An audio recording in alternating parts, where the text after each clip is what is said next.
Lors du printemps étudiant, j'avais 21 ans. Quand j'ai été élu député, j'avais 26 ans. J'en aurai 35 dans quelques semaines. Ça fait donc maintenant près de 15 ans que je m'engage à temps plein pour le Québec.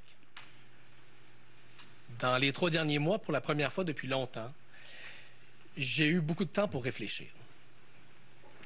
Les nuits blanches avec la petite dans mes bras, les marches avec ma plus grande vers la garderie et les innombrables brassées de lavage ont été l'occasion pour moi de faire le bilan de mon engagement des dernières années. J'ai pris une décision. Je vous annonce aujourd'hui qu'à la fin de mon mandat de député, je vais quitter la vie politique. Et pour permettre à Québec solidaire de procéder à une transition en ordre d'ici les prochaines élections québécoises, j'ai remis dans les dernières heures ma démission comme porte-parole et chef parlementaire de Québec solidaire. Cette décision-là est le fruit d'une longue réflexion. Dans les dernières années, je me suis consacré à la construction d'une gauche qui va au-delà de la contestation, une gauche qui est capable de former un gouvernement pour changer la vie des gens du Québec, ici et maintenant. J'y ai travaillé de toutes mes forces. Mais je dois me rendre à l'évidence. Les 2 dernières années n'ont pas seulement été dures pour Québec solidaire, elles ont aussi été dures pour moi. Les crises successives ont laissé des traces. L'élan qui me portait depuis 15 ans s'est arrêté. Je suis usé. Et je ne peux plus continuer dans ces circonstances-là maintenant que je suis père de 2 enfants. Comme bien les Québécois, j'ai jamais aimé les politiciens qui s'accrochent. C'est ceux qui s'accrochent à leur fonction comme à une bouée de sauvetage, même quand c'est devenu évident que les choses ne fonctionnent plus. Moi, je n'ai pas envie de devenir un politicien qui s'accroche. Alors que la droite radicale est en montée partout autour de nous, les Québécois et les Québécoises méritent un parti de gauche uni, animé d'un nouveau souffle. Et c'est le sens de ce que je vous annonce aujourd'hui. Il faut que ça bouge et je laisse ma place pour permettre à des nouvelles figures d'émerger. Les progressistes du Québec en ont bien besoin. L'homme politique français Jean Jaurès avait une très belle phrase. Il disait « C'est en allant vers la mer que le fleuve reste fidèle à sa source. »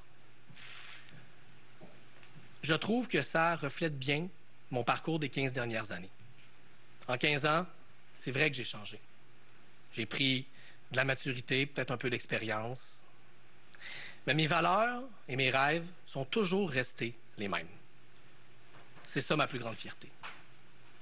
De mes premiers slogans chantés dans la rue à ma dernière question à François Legault, je n'ai jamais perdu le cap, je n'ai jamais perdu de vue mes valeurs fondamentales, celles de justice et de respect de la dignité humaine.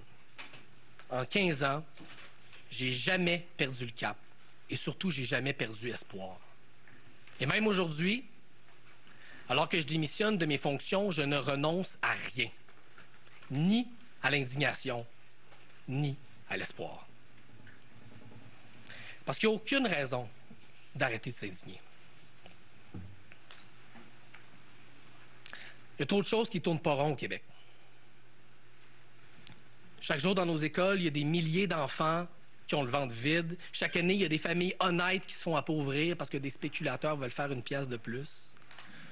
La crise climatique menace le bonheur, la sécurité de nos enfants. On est en train de vendre en pièces détachées à des compagnies privées le système de santé public et humain que nos grands-parents ont construit. Mais il ne faut jamais arrêter d'avoir de l'espoir. Je sais que c'est pas facile ces jours-ci d'avoir de l'espoir. Le monde fait peur. La haine monte un peu partout. Puis il y a de plus en plus de politiciens qui cultivent les divisions. mais nous ne sommes pas condamnés à voir nos esprits se durcir. La politique, c'est capable du meilleur comme du pire. La politique peut dresser les peuples les uns contre les autres, mais elle peut aussi rassembler les gens pour réaliser des belles choses, pour améliorer la vie des femmes et des hommes ordinaires. L'histoire du Québec nous enseigne que les accomplissements adviennent lentement, que c'est long de changer les choses, mais que beaucoup devient possible quand on a de l'espoir et de la détermination. Je vais quitter la politique, oui, mais c'est ça aujourd'hui mon message le plus important. C'est ça mon message, en particulier aux gens de ma génération avec qui j'ai marché depuis 15 ans. Un jour, ensemble, on va changer le Québec. D'ici là, vous inquiétez pas pour moi. Je suis toujours aussi allergique aux injustices qu'au premier jour de mon engagement.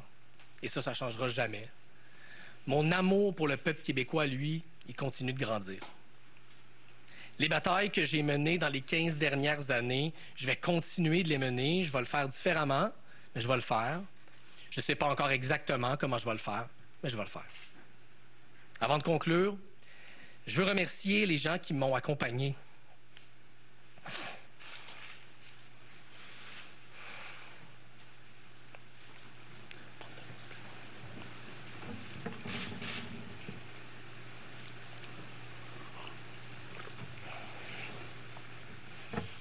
Je veux remercier les gens qui m'ont accompagné dans cette grande aventure politique.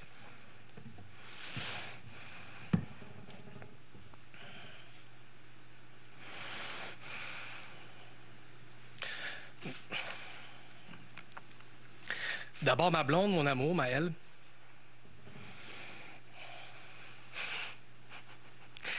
Avec qui je construis la famille dont j'ai rêvé toute ma vie, avec qui je partage un beau projet.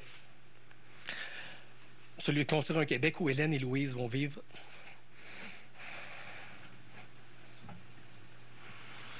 en sécurité, puis où elles vont pouvoir réaliser leurs rêves.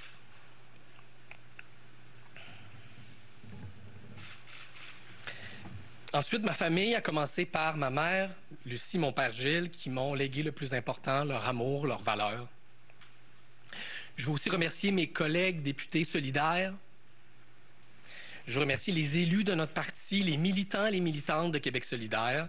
Et j'ai une pensée toute spéciale pour les 4 femmes exceptionnelles avec qui j'ai partagé le rôle de porte-parole pendant des années, avec une pensée spéciale, bien sûr, pour Manon. Manon, à qui je dois tant et qui m'a tant appris. Finalement, on sait que ça va arriver, mais quand même, ça arrive quand même. Finalement, mes amis et mes compagnons de route depuis 15 ans, qui ont traversé solidairement avec moi des moments de grande exaltation, mais aussi de grande tristesse. Ils vont se reconnaître: Renaud, Gabriel, Kina, Stéphanie, Julien, Jérémy, Naïcha, Anne-Sophie, Simon, Nadine, Maxime, Louis-Philippe, Simone et tant d'autres. Tout ce que j'ai fait, je l'ai fait en équipe, avec ces femmes et ces hommes d'exception. Merci aux Québécois et aux Québécoises qui m'ont fait confiance lors des 3 dernières élections.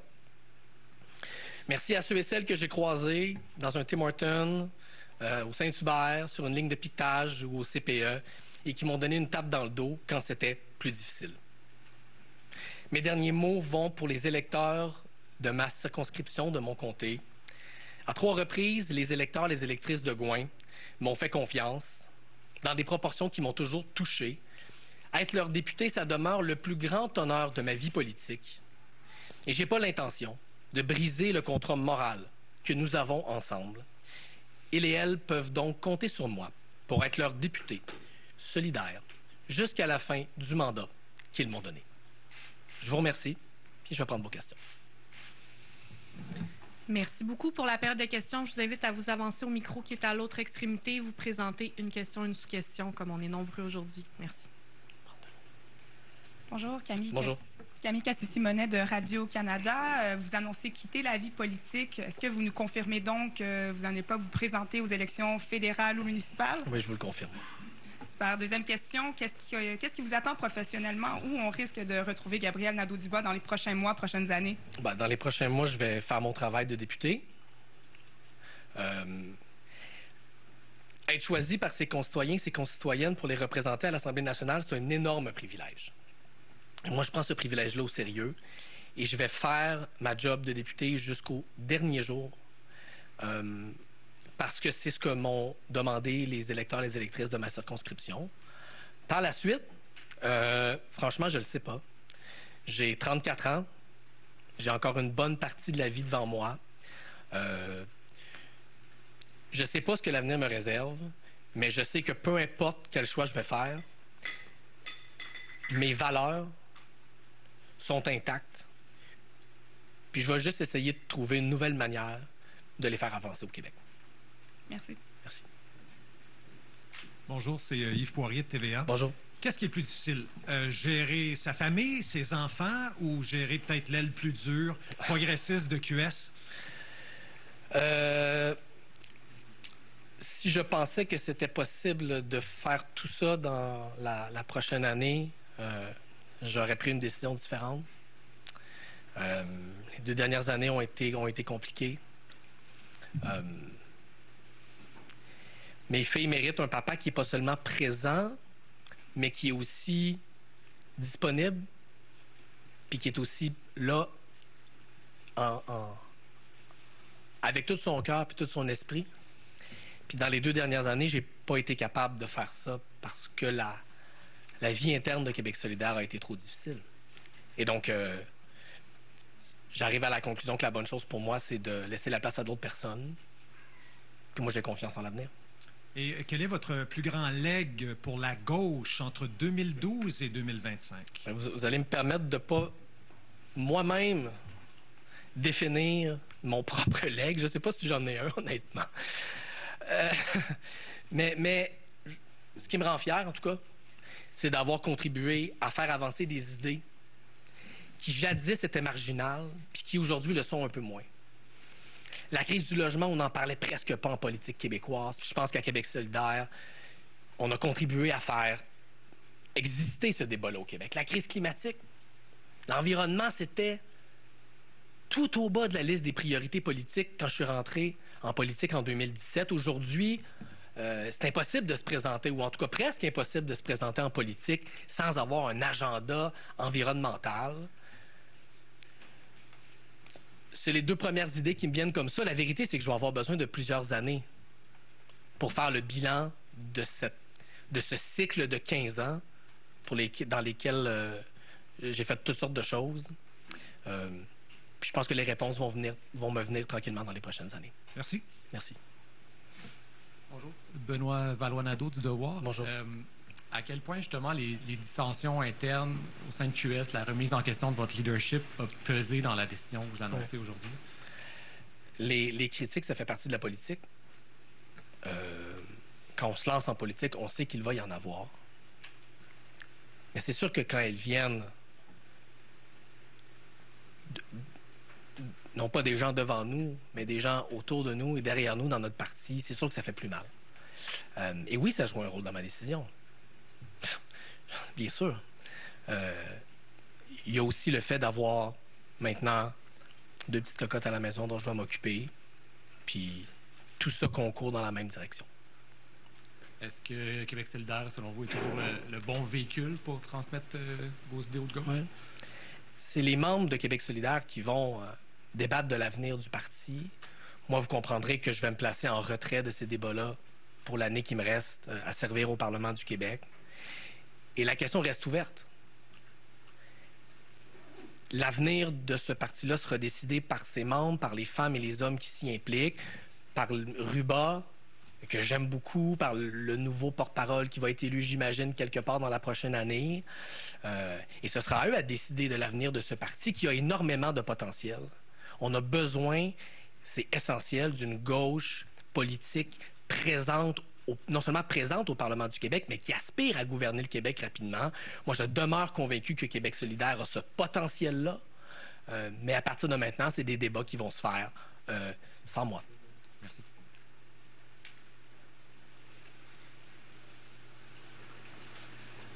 Bonjour, M. Nadeau-Dubois. Pierre Saint-Arnaud de la Presse canadienne. Bonjour, M. Saint-Arnaud. Comment allez-vous?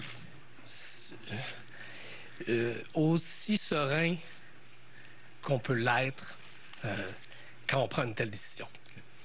C'était pas ça ma question, mais je vais la poser quand même. Des fois, c'est les questions simples qui sont... Comment vous pouvez réconcilier le fait de dire que vous avez essayé de créer une certaine gauche, que vous n'avez pas été capable, que vous partez parce que vous êtes usé par cette expérience-là, tout en gardant espoir qu'il va y avoir une force progressiste qui va être là pour s'élever au Québec? Moi, en réfléchissant à la décision que je prenais aujourd'hui, une chose qui me faisait très peur. J'avais peur que cette décision-là, qui est une décision personnelle, soit interprétée comme un abandon. Puis je vais être très, très clair. Ce n'est pas un abandon. La seule chose que j'abandonne, ce sont des titres. Ce sont des fonctions. Tout le reste est intact. Mes valeurs sont intactes. Mon indignation est intacte. Ma volonté de changer les choses est intacte. Mon espoir que ça va arriver un jour est intact. Mais les 2 dernières années, je ne peux pas les ignorer. Puis elles me font la démonstration que je ne suis plus la bonne personne pour unir et pour animer ce parti en allant de l'avant. Mais outre mes fonctions de porte-parole, j'abandonne absolument rien. OK. L'autre question, c'est... je suis curieux de savoir comment vous pensez, maintenant que vous n'êtes plus le co-porte-parole de Québec solidaire, comment vous pensez que la formation peut sortir du milieu urbain? Comment est-ce qu'elle peut aller chercher, sortir de son plafond qui se situe autour de 10 à 12 à 15 dépendant des fois, mais qui s'est effondré là, à 4,5 dans le partiel de Terrebonne, alors qu'on avait 12,65 à la générale. Comment est-ce qu'on fait pour sortir de cette impasse-là? Parce qu'on est politiquement dans une impasse là, à QS. Moi, j'ai eu l'occasion. En termes de pouvoir, là, on s'entend.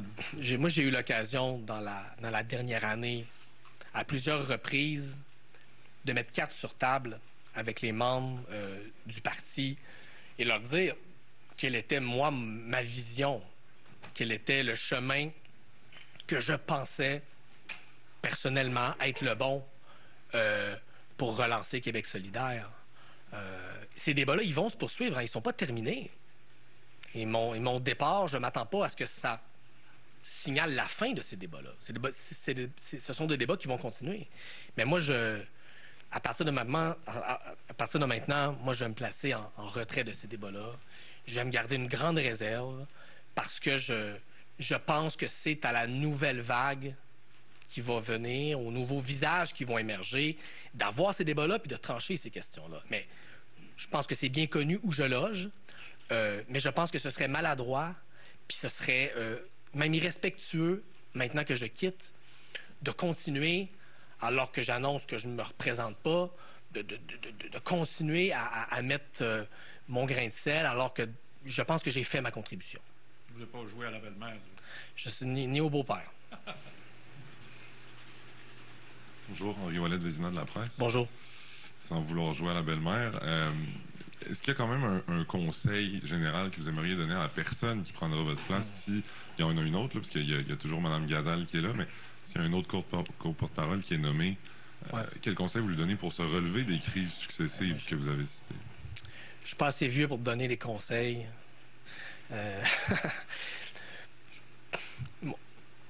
Mon compte...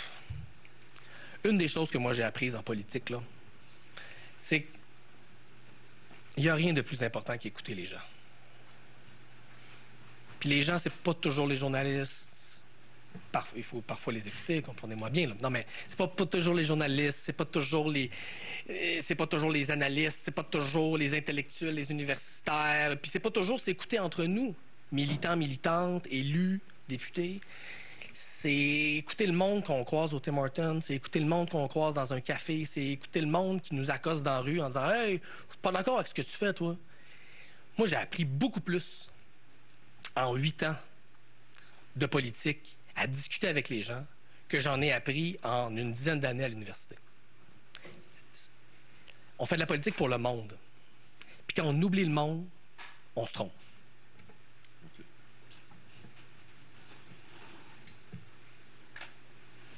Bonjour, M. Nadeau-Dubois, c'est Félix Pedneau du Devoir. Mais, Bonjour. Pas le texte, plus les TikTok. Là. Je vois voulais avec, savoir, il y a eu une augmentation quand même de la droite pendant toute votre époque, si on veut, en Occident. L'engouement pour la droite est de plus en plus présent. Ouais. Pensez-vous que la gauche doit faire des compromis? Moi, je pense qu'il faut que la gauche écoute le monde. C'est toujours ce que j'ai dit. C'est ce que je pense encore. Puis ça ne veut pas dire abandonner ses idéaux. Moi, je pense qu'on peut rester fidèle à soi-même tout en écoutant et tout en se laissant évoluer, puis tout en se laissant grandir. Moi, je regarde mon parcours des 15 dernières années. Je pense que c'est ça que j'ai essayé de faire. Je pense qu'il y a quelque chose à faire avec ça. Mais la question, c'est pas si on fait ou pas des compromis. La question, c'est pour qui on fait de la politique. Pour soi-même, pour ceux qu'on connaît déjà, ou pour les gens qui sont pas encore d'accord avec nous et qui demeurent à convaincre. Moi, j'ai toujours mis les gens pour qui on fait de la politique au cœur de ma démarche. Puis je suis fier de ça.